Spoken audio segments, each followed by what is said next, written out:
Assalamualaikum, halo teman-teman. Kali ini kita akan membahas tentang perakaran dari tanaman anggur, terutama dari bibit ya. Karena sering dari bibit, sering ditanyakan batangnya. Misalnya membeli bibit, apakah batangnya sudah besar? Kalau batang kecil saya nggak mau, saya maunya batang yang besar. Nah, paling disukai yaitu batang yang sekitar besarnya 3 jari. Nah, sekarang kita bahas bagaimana perbedaan antara akar bibit anggur yang berbatang besar dengan bibit anggur yang berbatang kecil, misalnya sebesar pensil atau sebesar pena.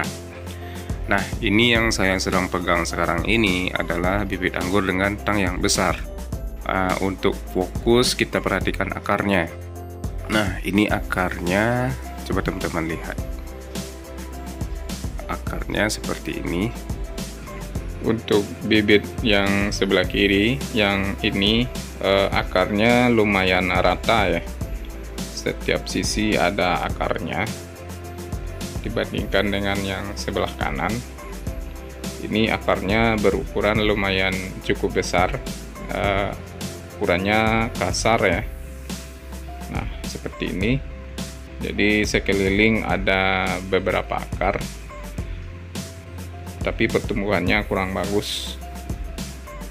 Dan kita bandingkan dengan bibit anggur yang ini. Nah, coba teman-teman lihat, ini hanya pada satu bagian sisi ada perakarannya, dan di bagian lainnya tidak muncul akar. Dan sayangnya batangnya sudah mulai membusuk atau mati separuh.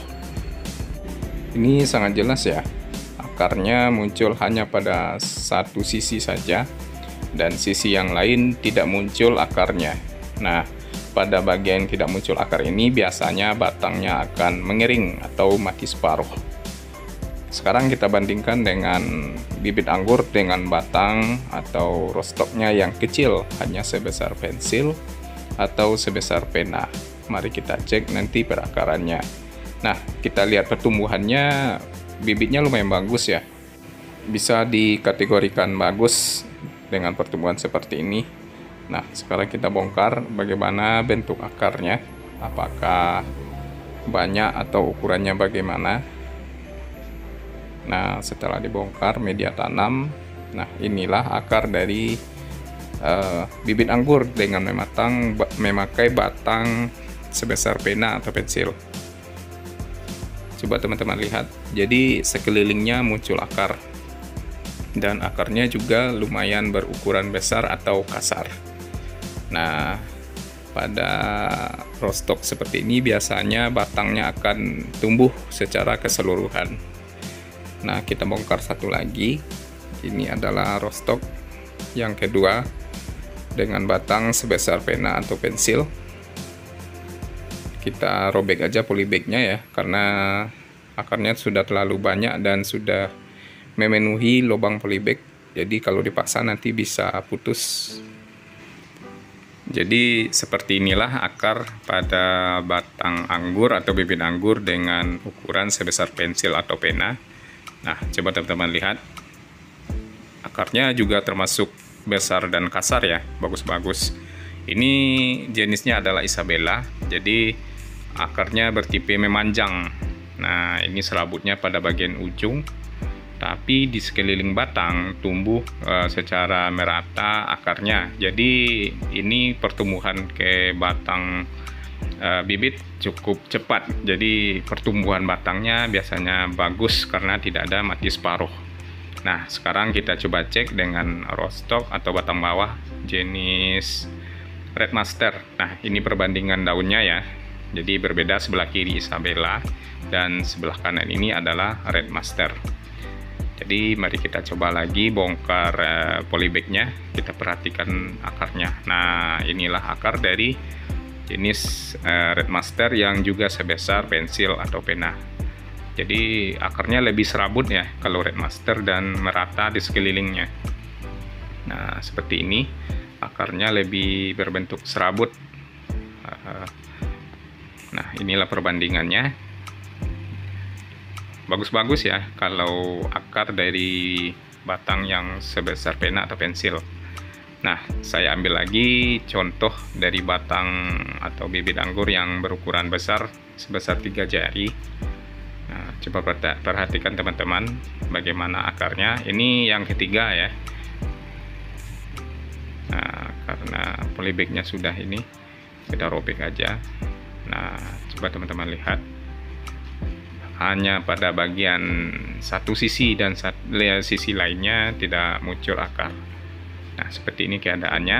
Pada bagian yang tidak muncul akar, biasanya batang akan mati separuh atau lapuk, membusuk seperti ini. Jadi jangan diharapkan nanti batangnya bisa tumbuh dengan bagus ya. Walaupun tunasnya bagus, tapi pondasi dasarnya sudah rusak seperti ini. Sudah berjamur, lapuk, dan membusuk. Ini sepertinya sudah mati separuh. Transportasi nutrisi yang dari akar akan mengalami gangguan. Teman-teman bisa membayangkan dengan kondisi batang seperti ini, apakah ini lalu lintas nutrisi atau dorongan nutrisi ke bagian atas dari akar, saya yakin tidak akan bagus ya, tidak akan sempurna lagi karena batangnya sudah rusak. Nah, kita bandingkan satu lagi dengan batang bibit anggur yang sebesar jempol, lebih besar dari pena atau pensil. Bagaimana tipe akarnya? Nah, coba teman-teman lihat, malah lebih ini ya, lebih sedikit dan kurang bagus. Nah, seperti ini, kurang merata. Dan ini kita coba bongkar satu lagi. Ini jenis Red Master, dari daunnya berbeda ya. Nah, bagaimana hasilnya? Coba kita lihat. Nah, ini adalah akar juga pada bagian satu sisi dan sisi lainnya juga tidak tumbuh akar. Jadi hampir mirip ya dengan batang anggur yang sebesar 3 jari tadi atau yang lebih yang sangat besar. Sama karakternya. Tidak sekeliling batangnya tumbuh akar secara merata. Jadi kita sudah dapat kesimpulan untuk sementara ini. Bagi saya menyukai akar anggur dari bibit yang batang rostoknya sebesar pena atau pensil, karena perakarannya lebih merata ya teman-teman. Di sekeliling batangnya tumbuh akar, jadi pertumbuhan batangnya lebih lebih sempurna. Nah, seperti ini. Dorongan nutrisi ke atas itu lebih bagus karena batangnya tidak rusak, karena akar sekelilingnya bagus. Beda dengan batang yang besar, itu batangnya sudah rusak bagian separuhnya dan akarnya juga hanya tumbuh pada satu sisi saja. Nah, ini bisa kita lihat ya perbandingannya. Ini akar yang besar-besar ini jenisnya Isabella, tipenya lebih memanjang ya, seperti akar tunggang. Dan ini ada yang serabut, itu yang seperti ini adalah jenis Red Master, lebih berserabut. Tapi kekurangannya Red Master ini kutu perisainya lumayan banyak dibandingkan dengan jenis Isabella. Sekarang kita sudah dapat mengambil kesimpulannya, khususnya saya pribadi, jika ada bibit anggur dengan ukuran batang yang berbeda-beda, saya lebih memilih batang anggur yang sebesar pena atau pensil, karena biasanya akarnya lebih merata dan banyak, sehingga pertumbuhannya lebih bagus. Ini dibandingkan dengan batang anggur atau bibit anggur dengan batangnya sebesar jempol tangan atau jempol kaki ya, dengan batangnya yang sangat besar, bisa sebesar 3 jari. Perakarannya biasanya tumbuh di bagian satu sisi saja, dan di bagian sisi lainnya tidak tumbuh akar. Ini efeknya lumayan parah ya teman-teman, mengakibatkan batangnya bisa mati separuh karena aliran nutrisinya tidak merata secara sempurna ke seluruh batang, sehingga aliran yang bagian batang yang tidak dialiri nutrisi akan mati. Nah, biasanya akan lapuk dan membusuk. Bagi teman-teman yang menanam anggur di rumah, nanti bisa diperhatikan ya, pertumbuhan anggur dengan rostok batangnya sebesar pena atau pensil dibandingkan dengan batang rostoknya yang sebesar jempol atau sebesar 3 jari yang lumayan besar ya. Nah, nanti pertumbuhannya coba dilihat mana yang lebih bagus, dan sekitar beberapa tahun nanti perhatikan. Nah, yang biasanya yang sebesar pena atau pensil tumbuhnya akan lebih bagus ya teman-teman.